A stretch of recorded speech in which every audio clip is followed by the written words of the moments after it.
idea of ceramic coating your own car at home can be really intimidating to a lot of people. If you've ever gone to get quotes for ceramic coatings from professionals, it can be really expensive. So it has to be really difficult, right? Not really. It's actually really simple to ceramic coat your car, and in this video I want to talk about some of the most basic tools and materials you need to achieve a professional result at home. But first, if you're new to the channel, welcome. My name is Charlie. If you have any questions about this, leave them in the comments. Make sure you subscribe to the channel, and if you find this helpful, like the video. Now, let's get to it.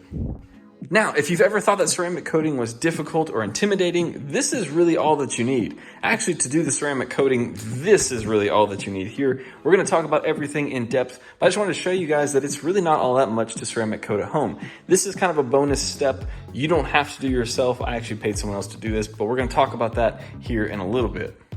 First, I want to show you the car. This is my 2022 Porsche 718 Spyder. This car is ceramic coated and paint protection filmed. I bought this car back in June of this year, and as soon as I got it, I had it paint corrected, and then I did the ceramic coating myself. And I can say that after owning a lot of cars, and I really have fun taking care of them and washing them and detailing them, this is by a huge margin the easiest car I've ever had to take care of. It really doesn't get dirty all that often. I mean, I've driven through the rain a few times with this, and it still looks really, really clean. That's one of the benefits to ceramic coatings and things like that. But this is the car that I ceramic coated, and I can say that using these tools and this method, this has turned out absolutely fantastic. So let's get to them. Like I said, some of these things are optional. This first step is optional, but I wanted to talk about it just in case you are someone who's a really big DIYer and you want to do this all yourself.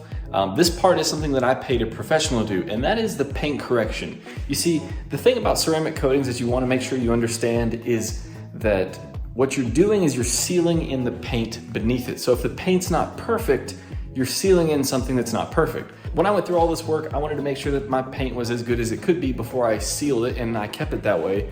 So I had my car paint corrected, and that's where these tools come in, because you can do this yourself. Since this was a brand new Porsche, I didn't want to try it myself. Not that there would be anything wrong, it's not actually that difficult. I just wanted to pay a professional to do it who does it every single day, and that's where these come in. These are the things that I use: a good car shampoo, and then compound and polish. This is a Griot's Garage dual action polisher. This is a really great budget friendly professional grade option. This isn't something you'd want to start a business using, but for the casual consumer enthusiast kind of person, this is more than enough to get professional results and compound and polish your car. But like I said, this is something that I had paid my local shop to do. So you want to get the paint in perfect condition, or as close to perfect as you can, before you ceramic coat it, because remember, you're sealing it in. This is also a good time to talk about the fact that some people think that ceramic coatings are magic. They're not magic, it's just a product that apply to your car. Now, it is true that it does help with some very light swirling and light marring. It does help fill those in, but you should never rely on a ceramic coating to fix the paint beneath it. It's only there to protect it. So you want to make sure before you start this that the paint is in the condition you want it to stay in. The next thing to keep in mind is that you want to strip the paint of whatever protection is on it currently. So you don't want to try to apply a ceramic coating to a car that has wax on it or that already has some form of protection on it. You want to make sure that the paint is as bare as possible. You want the ceramic coating to bear directly to the paint, not to something else. So in this step here on this washing and polishing part, this is just a normal car shampoo. This is Adam's car shampoo. It's a great shampoo, but you want to make sure that it doesn't have additives in it. So a lot of car shampoos on the market these days that you can buy at AutoZone and O'Reilly's and things like that have wax in it. A good example is this Jay Leno's Garage soap here that I have.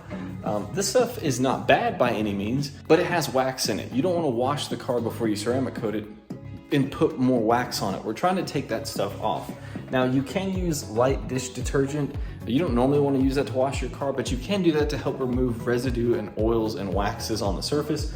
Or Adams actually sells a specific strip car wash soap that's designed to try and safely remove these waxes and things on the surface so that when you go to ceramic coat it, it's as clean as possible. And I'll link that down below. I've used it before. It does a good job. It's not super aggressive. So if you have a ceramic coating on your car already, it's not like there's no soap that's going to get that off. You're probably going to have to compound that off. But most waxes and things you can get off fairly easily. And jumping onto the actual products that you need to ceramic coat your car, this really is it. Actually, these are some extra things. This right here are 2 sprays that come in most kits. These are something that you want. We're going to talk about in just a second. These are your actual ceramic coatings. You'll probably have seen a lot of these things online in advertisements, these little glass bottles. This is not plastic. These real coatings come in glass vials like this. There are 3 different kinds we'll talk about here in a second. This is actually something specific to the Adams kit, which you don't have to have, but I want to talk about with this particular coating. And then we have some towels and applicators here. But first, let's start with these spray bottles here. These both do the same thing. This is G-Technic Panel Wipe. Now, like I was saying earlier, we want to make sure that our paint is as clean and clear as possible before we try to apply the ceramic coating. After we've washed the car and stripped as much of the wax off as we can, these are preparation sprays. So this is Adams Surface Prep. This one I like a lot. It's really highly rated. G-Technic Panel Wipe. This is there for that last step right before you put on the ceramic coating. This is something that you're going to use to spray on the surface and wipe off, and it helps remove every last bit of oil and residue on the paint that it can, so that you get the best adhesion for your ceramic coatings. And speaking of those, these are the 3 that I have used. There are a lot of great brands out there. There's a lot of great types of ceramic coatings, but the first one that I've used before is this Adams graphene ceramic coating. This one has something called a UV tracer in it, which just means that this has an additive in it that when shown with a blue light or a black light, it's one of these UV lights like this that came in the kit, you can actually see on the surface where you have applied coatings. So that's one of the things that you need to be meticulous about when you're applying coatings is, you apply a section here. You don't want to miss a spot. You don't want to do this section here and then start here and you leave a little gap there. So for this specific kit, and this is the only one I know of that does it, but maybe there are others, when you apply this, you can shine this UV light on it and it will shine kind of a tinted blue and you can see where you've put the coating. So that's kind of neat with this one. But the one that I used on the Porsche is from Ammo. Larry up at Ammo NYC. If you want to know anything about detailing, auto detailing, check out his channel. It's awesome. It's great. I really like to support him, and this stuff is fantastic. He does excellent work, and all of his products are top notch. But these are 2 different coatings for 2 different purposes. So when you're picking out what materials you want to use, you want to make sure you know what you're going to be using them for. So this coating is specific to the paint. This is his Reflex Pro enamel coat. So this is what I used to put on the paint itself. So just the paint and like the headlights is what I used this Reflex Pro for. Now this Gillet Pro here, this is something that he designed specifically for wheels. And it's just a slight difference in the formulation on how flexible the coating actually is. Most coatings are very, very hard, but your paint flexes. And so he designed this coating to be slightly flexible so that it has better durability on paint and body panels. And this one is less flexible and has more rigidities because your wheels obviously don't flex. And it helps with higher temperatures, which your wheels and brake calipers obviously see. So those are 3 coatings that I've used. You can take your pick, just read online which ones you like. They all have reviews out there. There's tons of reviews for all of them. But you definitely want a preparation spray, something to spray off a panel before you put on the coating. And then the coatings yourself, make sure you know which they're for. Read on each bottle and stuff whether or not this is rated for high enough temperatures to put on your wheels. This one particularly is, so I use this one on my wheels as well. But some coatings don't have a high heat rating, so you may not want to put them on your calipers or your wheels. And then lastly, these are the things that you're going to actually apply and buff down the coating with. These are some microfiber applicator pads. These are the ones that I like a lot. This is the Pearl from the Rag Company. Actually, all of the rags that I have are from the Rag Company. They have a lot of great microfiber towels. They're really inexpensive, and you can find them really readily on Amazon. These are the 2 that I have from them. This is just a circular disc, but this is a pearl weave. If you can see that here, that's what they call it. And same thing with this one as well. I'll put links to these in the description below because these are really inexpensive and you can keep a lot of them because you'll go through a few of them. As you use them, you don't want to keep reusing them because as the ceramic coating dries, it becomes hard and you don't want to scratch your paint with those.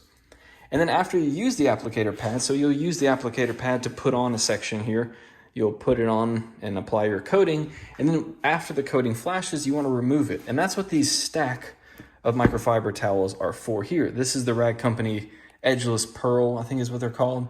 Same kind of weave. It's a really thin coating removal towel. These are kind of a one-time use. You can wash them after using it, but you don't want to use them on the paint anymore after that because the coating can dry and it can crystallize in the towel, and you don't want to put that back onto the car's paint after it's dried like that. And the reason that I have a stack of them here is because for that exact reason. As you use them, I like to cycle through because, again, I want to make sure that my car is being taken care of as best it can. I don't want to be putting any more scratches on it as I'm trying to protect the paint. So these are not that expensive either. I'll link these in the description below, as with everything else here. And these are great removal towels for when you're putting on the ceramic coating to remove it. I really like these for that. And like I said, I wash these and I save these. I won't use this on the paint again, but they're inexpensive enough to where you can buy them, use them as you go around the car. For this small of a car, I used probably 4 or 5 of these towels as I was going through, and maybe 2 applicator pads.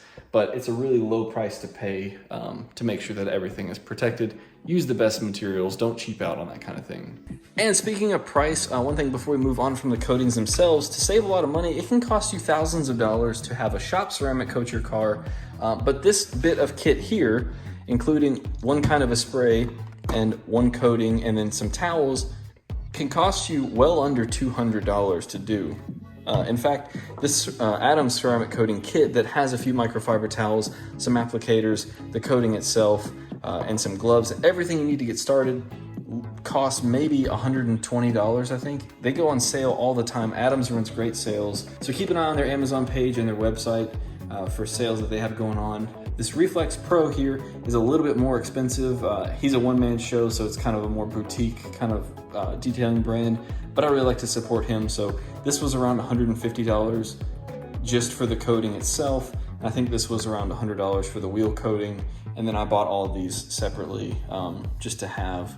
And then panel wipe is probably, I don't know, maybe it's like $10 to $20 per bottle. This small bottle, I have more than half of it left after doing the whole car. So a little goes a long way. So yeah, that's pretty much it. So those are mostly all the tools that you'll need to ceramic coat the car. I can't think of anything else off the top of my head that you would need to do it properly, other than a garage. You need the garage. Don't try and do this outside because leaves and bugs and things like that can get on the paint as the coating is curing, and you don't want to do that. So if you have to wait, you know, it's really hot in the summer and it's also really cold in the winter. So if you have a heated garage, that's even better, or a cooled garage in the summer is even better. But other than that, these are really, it's not that difficult. There's really not a whole lot to it. Do your research online, check out some more YouTube videos on how-to. I know this wasn't a how-to video, but hopefully these tools and materials will help get you started so you don't forget something when you try this yourself. Like I said, if you enjoyed the video, definitely like it down below. Consider subscribing to the channel if you haven't already. Leave any questions in the comments below and check out the description for any links to anything to read more about those. And I will catch you guys in the next video.